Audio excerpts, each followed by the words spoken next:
मैं आनंद एक बार फिर से आप लोगों का पब्लिक न्यूज चैनल पर बहुत बहुत स्वागत करता हूं। आज की प्रमुख समाचार। प्रधानमंत्री नरेंद्र मोदी ने मन की बात कार्यक्रम के जरिए संपूर्ण भारतवासियों को अक्षय तृतीया की शुभकामना दी है और एक बार फिर से धर्म और संप्रदाय से ऊपर उठकर लोगों के बीच अपने देश को प्राथमिकता देने की बात कही है। उन्होंने अपने देश की एकता, अखंडता, सांस्कृतिक सभ्यता और एकजुटता पर विशेष रूप से एक साथ काम करने पर जोर दिया है। वहीं दूसरी ओर उन्होंने कोरोना जैसी महामारी के बीच शुरू हुए रमजान के पाक महीने के बारे में भी अपनी भावनाओं को लोगों के बीच रखा है और उन्होंने कहा है कि इस बार इबादत हम इस प्रकार से करें कि ईद आने से पहले पूरी दुनिया इस महामारी के अंधेरे से निकल सके। दूसरी तरफ उन्होंने ये भी कहा कि मानवता की रक्षा के लिए भारत ने हर संभव अपनी ओर से प्रयास किया है और दूसरे जरूरतमंद देशों को दवा देकर सहायता भी किया है। वहीं उन्होंने अपनी बातों के जरिए योग और आयुर्वेद को भी महत्व को दुनिया आज कितनी मानती है वह बातों से भी अवगत कराया है।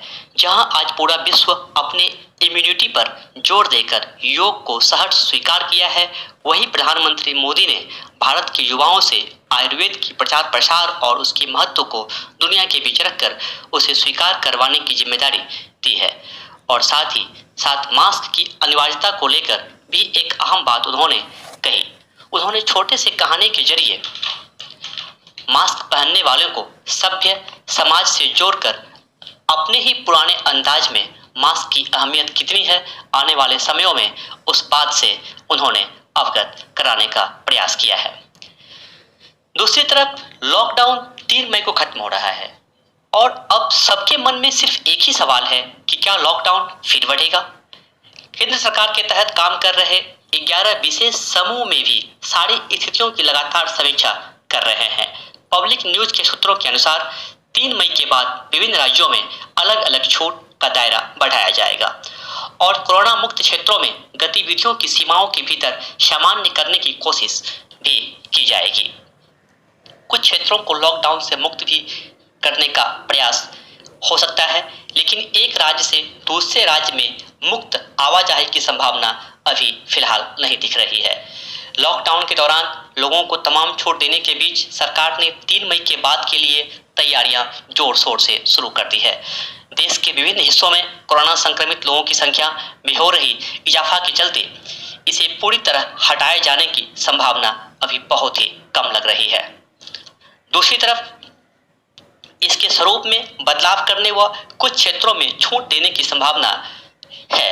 शनिवार को कैबिनेट सचिव राजीव गौबा ने विभिन्न राज्यों के मुख्य सचिवों, पुलिस महानिदेशकों और स्वास्थ्य विभाग से जुड़े प्रमुख अधिकारियों के साथ मौजूदा हालत की समीक्षा की है। केंद्र सरकार में विभिन्न स्तरों पर हो रही लगातार समीक्षा में लॉकडाउन को और आगे बढ़ाने के बारे में अभी विचार हो रहा है। अब तक किसी राज्य ने सरकार से लॉकडाउन बढ़ाने की बात नहीं कही है, बल्कि कुछ राज्यों ने तो 3 मई के बाद भी कुछ समय के लिए प्रतिबंध जारी रखने के आदेश दे दिए हैं। हालात को नियंत्रण में रखने के लिए गृह मंत्रालय लगातार रियायतों की घोषणा कर रहा है, जिससे आम आदमी की दिक्कतें कम होने की संभावना नजर आ रही है। छोटे स्तर पर ही सही आर्थिक गतिविधियों की शुरुआत होने से मजदूरों को कुछ राहत मिल सकती है। विभिन्न क्षेत्रों में दुकानों को खोलने से लोगों की दिक्कतें कम होने के आसार दिखाई पड़ रहे हैं।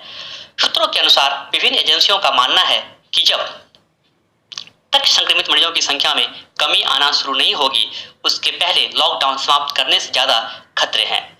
ऐसे में राज्य और केंद्र दोनों एक साथ मिलकर इसे कुछ और अवधि के लिए बढ़ा सकते हैं।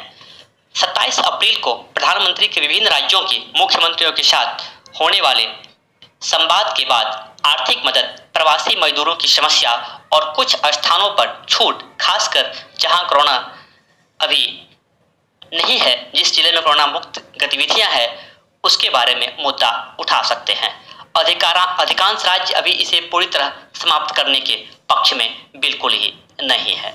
जहां दूसरी तरफ भारत में घातक कोरोना वायरस के होते विस्तार को देखते हुए बॉलीवुड स्टार सलमान खान ने अपने फैन से गुजारिश किया है कि जब तक कोरोना वायरस खत्म नहीं हो जाए आप हाथ न मिलाएं और गले न लगाएं। यह बात उन्होंने रमजान को देखते हुए कहा है। दूसरी तरफ बॉलीवुड एक्टर आमिर खान ने भी अपना यह सुझाव दिया है और उन्होंने ट्वीट किया है कि मैं आशा और प्रार्थना करता हूं कि चीन में चीजें बहुत जल्द सामान्य हो जाएं। संकट की इस घड़ी में मेरी संभावनाएं और दुआएं आप सभी के साथ है। आप सभी के सुरक्षित रहें और स्वस्थ रहें। यह बात उन्होंने अपने ट्विटर हैंडल से चीन वासियों के लिए कहा है, चूंकि उनके बहुत सारे व्यूअर्स फॉलोअर्स चीन में भी पाए जाते हैं। दूसरी तरफ अगर बात करें बिहार की कोरोना को लेकर, तो स्थिति अब धीरे धीरे वहां भी बिगड़ती जा रही है। कुल मिलाकर 253 का आंकड़ा बिहार ने भी छू लिया है कोरोना संक्रमितों का। कुछ शहरों की स्थिति इस प्रकार है। मुंगेर में 65 संक्रमित पाए गए हैं, जहां पर 6 संक्रमित को ठीक कर वापस घर भेजा गया है और एक की जान भी वहां चली गई है। दूसरी तरफ पटना में 33 संक्रमित अभी तक पाए गए हैं और 5 स्वस्थ हुए हैं। वहीं सिवान, जो कि एक केंद्र बना हुआ है कोरोना का पूरे बिहार में, वहां पर लगभग 30 मरीज अभी तक संक्रमित हो चुके हैं, जिसमें से 18 को वापस ठीक किया गया है। वहीं बेगूसराय की अवस्था भी खराब ही है, वहां भी 9 मरीज अभी तक कोरोना संक्रमित हैं। वहीं गया में भी 6 मरीज कोरोना संक्रमित हैं। साथ ही भागलपुर में भी 5 कोरोना मरीज अभी वहां पर संक्रमित है। वहीं इस भयावह के बीच कोरोना के इलाज में प्लाज्मा थेरेपी कारगर हो रही है। पटना एम्स में इसकी तैयारी पूरी कर ली गई है। आईसीएमआर ने भी सैद्धांतिक मंजूरी दे दी है। एक ठीक हुए मरीज के डोनेशन से 5 मरीजों का इलाज हो सकता है। देश में सबसे पहले केरल में प्लाज्मा थेरेपी के चौंकाने वाले नतीजे सामने आए। इसके बाद दिल्ली और मध्य प्रदेश में प्लाज्मा थेरेपी से इलाज शुरू हो चुका है। स्वास्थ्य विभाग के प्रधान के अनुसार आईसीएमआर ने कह दिया है कि जिन लोगों ने इसके लिए अप्लाई किया है उनको अप्रूवल दे दिया जाएगा। पटना एम्स ने भी अप्लाई किया है, उसको भी अनुमति आने वाले समयों में मिल जाएगी। क्या है प्लाज्मा थेरेपी? प्लाज्मा थेरेपी में एंटीबॉडी यूज होता है। वायरस के खिलाफ एंटीबॉडी तभी बनता है जब इंसान उससे पीड़ित होता है। अभी कोरोना फैला है, मरीज के ठीक होने पर उसके शरीर में कोरोना के खिलाफ एंटीबॉडी बन जाती है।